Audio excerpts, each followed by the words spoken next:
Hi, Rodney. Greg Hey. Swartz, Bleacher Report. First of all, it's good to have you back. Was Appreciate there ever a point in time you thought maybe you wouldn't be back with the contract negotiations this summer? And is there any reason why you think a deal didn't get done besides money? And then what role do you think you're going to be most comfortable in this year? For the first one, I always, felt like I'd be back. Especially being restricted. I always wanted to. I pictured myself coming back in the first place. I just took a lot longer than I thought. The second question, I forgot what you say. The role, just getting back to myself. Being a scorer, being more aggressive. Just being a different player than I was, in the past few months when I was here. So just, introducing myself to Cavs fans. I think I'm excited about that. Rodney, Chris Fedor, Cleveland.com. Despite what the contract is, do you view this as the place that you want to be long term? Yeah. I think it is. I think during the playoffs, my first time getting out in the community and seeing people, and that's a big plus for me. I got a growing family and somewhere I can feel comfortable, and my wife feels comfortable. And just basketball-wise, I feel good here. I like my teammates, the coaching staff, and obviously it got off to a little bit of a bumpy start, which happens anywhere. But I can see myself being here long term. That bumpy start that you referenced, what can you learn from that so that you become a better person and a better player?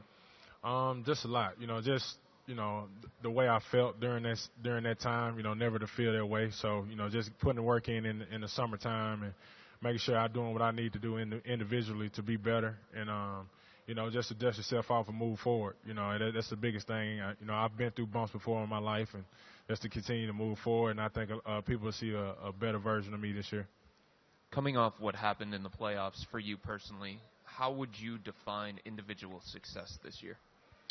I would say just my mom talked to me a lot this summer about just smiling, smiling more on the court, just having fun with it. I think a lot of times we get caught up in, maybe it's playing time, maybe it's contract situation, all of the things that can stress you out. But at the end of the day, this is the game I've loved since I was a little kid. So getting back to that, and having fun out there this year, regardless of how it turned out. And I know it turned out good because I put the work in, but just having fun with it.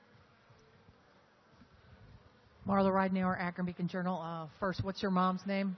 Vicky Hood. Vicky, how you spell that? Vicky. Okay. And when did you guys have those conversations? She actually was out here during the playoffs and during the time where I wasn't playing. And she just always talked to me. She sent me messages every single morning. Her and my aunties, her sisters.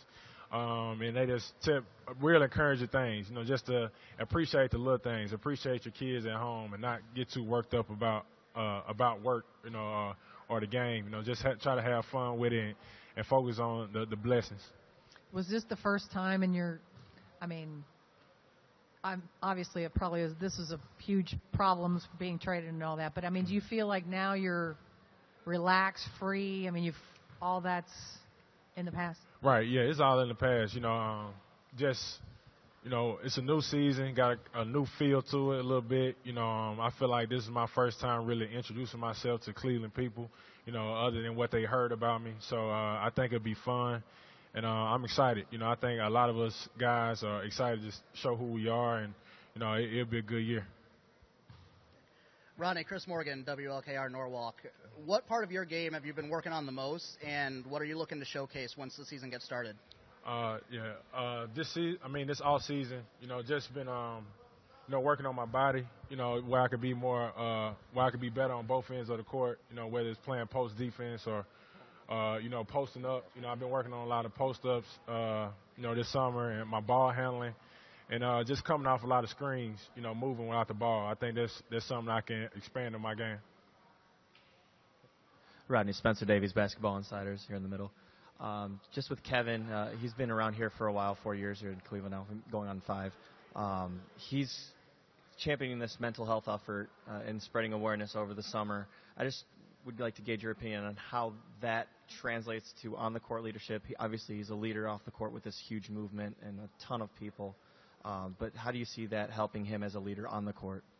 I mean, it helps a lot, you know, especially for a guy to come out and be courageous, you know, especially in our field where, you know, it's all about masculinity and not showing weakness. You know, he did a lot for the game. He did a lot for a lot of players. You'll see a lot more players coming out, and, you know, we can all relate to it. You know, we all got different stresses in our life, you know, outside of basketball, and, you know, things we can lean on him for, you know, and we can be open to talk about now, you know, since he's came out and expressed it. So, you know, it was a, you know, that's something that's going to be talked about for a lot of years, him coming out and saying stuff about mental health. Quentin Alberti, Metro Networks. Just talking about leadership, but in terms of you, when Tristan was up here, he said because he's in his 7th season, he feels a bit in between the vets and, you know, the guys that are getting taught by the vets, I guess you could say. So where do you think you are in terms of that process? Are you one of the guys that are leading the younger guys like Colin and even Nance, or do you feel like you're one of the guys that has to be led by the veterans like Corver and Love? Yeah, I think I'm in the middle. I'm kind of like Tristan, you know, in the middle. You know, last year when I was in Utah, I had a chance to kind of, I wouldn't say a vet, but kind of have Donovan Mitchell, you know, show him some stuff about the NBA game, and I think I could do that for the younger guys. But it's also stuff I still need to continue to learn. You know, this is just my 5th year, so just continuing to learn from guys like Kyle. You know, I learn stuff from him every day. And then and also be able to talk to guys when they're going through tough times, because I've been through those experiences. And as far as on the court, have you and Ty Lue talked about what you could do differently for you to be more comfortable in terms of, you know, the things that you're doing in Utah, like playing more on ball? And I know you spoke about you making yourself more fitting for the ball club by playing off ball, but for you having more of a featured role on the team. Yeah, we talked about it. We haven't gone into extreme detail about it, but he just mentioned he's going to put the ball in my hands a little bit more, you know, letting me create for myself. And, you know, he wants me to get back to myself, you know what I mean? Last year it was kind of tough to do that on the fly, but, you know, with the team that we have now, you know, he wants me to be real aggressive and try to score the ball, and, you know, he's going to put me in position, so I'm excited to see what that looks like. And I guess my last question is, you know, Ty Lue is a player, and this is something like a contract year for you. Mm-hmm. So do you think that there's a benefit to having a coach that was a player before and knowing, like, the stresses that come with this being your your contract year, mm-hmm. and, like, trying to help you get as close to where you want to be as possible? Yeah, I mean, it's kind of ironic because, like, last year was kind of like a contract year for me, but it was – you know, I was worried about too much last year. You know what I mean? I think this year it's kind of taking a light off my shoulder. You know, like I said, hopefully, you know, I'm back here next year. And so, but this year is just about having fun, you know, playing free. You know, it's a new opportunity, new challenges, and I'm looking forward to it. Cavs basketball is back, and so are the fan-favorite giveaways and unique theme nights at the Cube.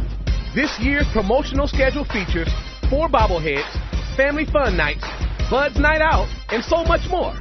Don't miss out on all the fun. Head to Cavs.com/promos to see the complete schedule and get your tickets today. Cavaliers basketball, all for one for all.